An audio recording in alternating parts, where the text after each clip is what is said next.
Fala, leitores da Bíblia. A leitura de hoje vai ser em Atos, capítulo 17. Tendo passado por Anfípolis e Apolônia, chegaram a Tessalônica, onde havia uma sinagoga de judeus. Paulo, segundo seu costume, foi procurá-los e por 3 sábados arrazoou com eles acerca das Escrituras, expondo e demonstrando ter sido necessário que o Cristo padecesse e ressurgisse dentre os mortos. E este, dizia ele, é o Cristo, Jesus, que eu vos anuncio. Alguns deles foram persuadidos e unidos a Paulo e Silas, bem como numerosa multidão de gregos piedosos e muitas distintas mulheres. Os judeus, porém, movidos de inveja, trazendo consigo alguns homens maus dentre a malandragem, ajuntando a turba, alvoroçaram a cidade e, assaltando a casa de Jason, procuravam trazê-los para o meio do povo. Porém, não os encontrando, arrastaram Jason e alguns irmãos perante as autoridades, clamando: estes que têm transtornado o mundo chegaram também aqui, os quais Jason hospedou. Todos estes procedem contra os decretos de César, afirmando ser Jesus outro rei. Tanto a multidão como as autoridades ficaram agitadas ao ouvirem estas palavras. Contudo, soltaram Jason e os mais, após terem recebido deles a fiança estipulada. E logo durante a noite os irmãos enviaram Paulo e Silas para Bereia. Ali chegados, dirigiram-se à sinagoga dos judeus. Ora, estes de Bereia eram mais nobres que os de Tessalônica, pois receberam a palavra com toda a avidez, examinando as Escrituras todos os dias para ver se as coisas eram de fato assim. Com isso, muitos deles creram, mulheres gregas de alta posição e não poucos homens. Mas logo que os judeus de Tessalônica souberam que a palavra de Deus era anunciada por Paulo também em Bereia, foram lá excitar e perturbar o povo. Então os irmãos promoveram sem detença a partida de Paulo para os lados do mar. Porém Silas e Timóteo continuaram ali. Os responsáveis por Paulo levaram-no até Atenas e regressaram trazendo ordem a Silas e Timóteo para que o mais depressa possível fossem ter com ele. Enquanto Paulo os esperava em Atenas, o seu espírito se revoltava em face da idolatria dominante na cidade.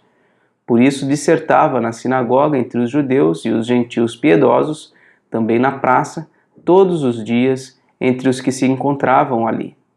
E alguns dos filósofos epicureus e estoicos contendiam com ele, havendo quem perguntasse: que quer dizer esse tagarela? E outros: parece pregador de estranhos deuses, pois pregava a Jesus e a ressurreição. Então, tomando-o consigo, o levaram ao Areópago, dizendo: poderemos saber que nova doutrina é essa que ensinas? Posto que nos trazes aos ouvidos coisas estranhas, queremos saber o que vem a ser isso. Pois todos os de Atenas e os estrangeiros residentes de outra coisa não cuidavam senão dizer ou ouvir as últimas novidades. Então Paulo, levantando-se no meio do Areópago, disse: senhores atenienses, em tudo vos vejo acentuadamente religiosos, porque passando e observando os objetos de vosso culto, encontrei também um altar no qual está inscrito: ao Deus desconhecido.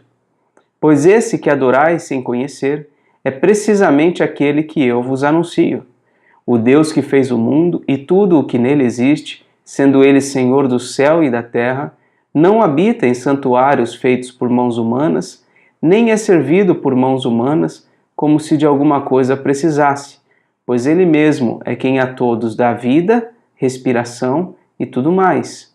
De um só fez toda a raça humana para habitar sobre a face da terra, havendo fixado os tempos previamente estabelecidos e os limites da sua habitação, para buscarem a Deus, se porventura tateando o possam achar, bem que não está longe de cada um de nós, pois nele vivemos e nos movemos e existimos, como alguns de vossos poetas têm dito, porque dele também somos geração.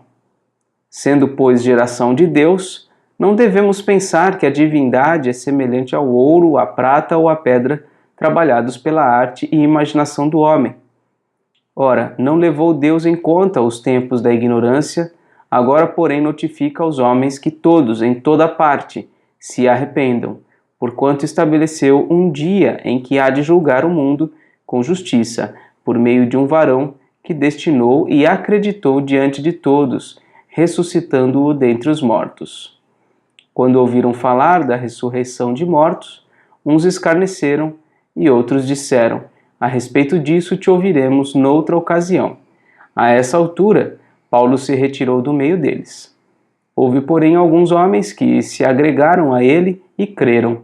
Entre eles estava Dionísio, o Areopagita, uma mulher chamada Dâmaris, e com eles outros mais. Nesse capítulo 17, nós temos basicamente 3 cenas. A primeira é em Tessalônica, depois em Bereia e, por último, em Atenas. Então, ali em Tessalônica, nós vemos aqui claramente que a igreja foi plantada em apenas 3 semanas. E é legal a gente perceber como essa igreja foi implantada, quais foram as atividades ali realizadas. Paulo, como ele sempre fazia, chegou e foi direto a uma sinagoga. E lá, o que ele fez? Então diz aqui o versículo de número 2, que Paulo, segundo o seu costume, foi procurá-los e por 3 sábados arrazoou com eles acerca das Escrituras, expondo e demonstrando ter sido necessário que o Cristo padecesse e ressurgisse dentre os mortos. E este, dizia ele, é o Cristo Jesus que eu vos anuncio. Então, ele passou 3 sábados ensinando, expondo as Escrituras. É isso que uma igreja realmente precisa para ser plantada, para ser estabelecida. É isso que as pessoas precisam. As pessoas precisam de exposição às Escrituras constantemente. Por isso não dá para ser igreja ou fazer parte do povo de Deus sem estar nesse ajuntamento de crentes, ouvindo e escutando as Escrituras Sagradas. Você é um membro de uma igreja? Você realmente participa efetivamente de uma igreja? Você está constantemente exposto à pregação do Evangelho, a ponto também de você poder fazer perguntas, questionamentos diretamente ao pastor ou ao professor? Isso é muito importante na vida de qualquer pessoa, especialmente para o estabelecimento de uma igreja firme e sólida, como a igreja de Tessalônica. Se você depois for ler a primeira carta de Paulo a Tessalônica, você vai ver o quanto ele elogia aquela igreja por todos os frutos que eles demonstravam. A segunda cena é em Bereia. Em Bereia, Paulo faz exatamente a mesma coisa. Ele vai até a sinagoga, ele prega o Evangelho, ele reúne pessoas interessadas em conhecer as Escrituras. Diz então aí no versículo 11 que estes de Bereia eram mais nobres que os de Tessalônica, pois receberam a palavra com toda a avidez, examinando as Escrituras todos os dias para ver se as coisas eram de fato assim. Então, olha que interessante aqui o destaque que se dá à atitude dos bereianos em relação ao que eles ouviam das Escrituras. Eles iam até a palavra para ver se as coisas eram de fato assim. Quantas vezes as pessoas hoje em dia ouvem uma mensagem, elas leem a Bíblia junto com o pastor e logo depois elas simplesmente fecham a Bíblia e pronto, e acabou. Apenas ficam ouvindo, elas não acompanham, elas não procuram ver se aquilo que está sendo dito de fato está fincado nas Escrituras Sagradas. Então, com os crentes de Bereia, nós aprendemos que devemos realmente ter uma atitude proativa no nosso aprendizado das Escrituras, não meramente passiva, recebendo aquilo que está sendo ouvido, mas nós devemos interagir com aquela informação, procurando realmente verificar se aquilo se sustenta nas Escrituras Sagradas. E por fim, a terceira cena é de Paulo em Atenas, onde ele faz um longo discurso no Areópago para aqueles filósofos, para aquelas pessoas interessadíssimas em conversar sobre as últimas novidades. Então ele fala ali acerca de Deus e acerca do conhecimento que podemos ter de Deus. Ele fala de Deus como o Deus desconhecido daquele povo, porque de fato eles não conheciam. E agora ele passa a revelar quem é esse Deus, um Deus que fez o mundo, o Deus que criou todas as coisas, um Deus que não habita em santuário feito por mãos humanas, um Deus onipresente, onisciente, um Deus do qual nós dependemos completamente para a nossa vida. Nele vivemos, nos movemos e existimos.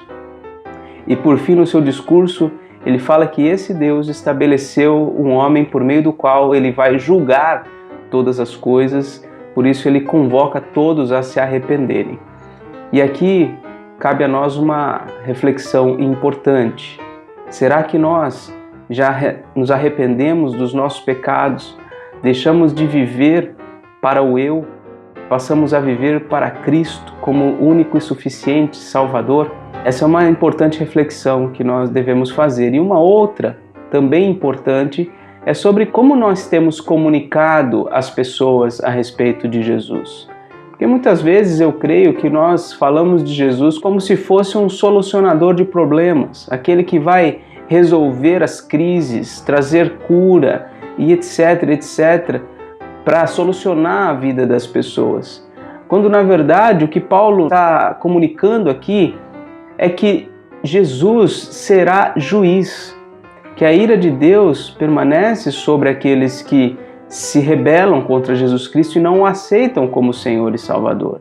A mensagem do Evangelho é mais do que uma mensagem, entre aspas, aí, paz e amor. É uma mensagem dura também para aqueles que se rebelam, para aqueles que se mantêm distantes do Senhor Jesus Cristo.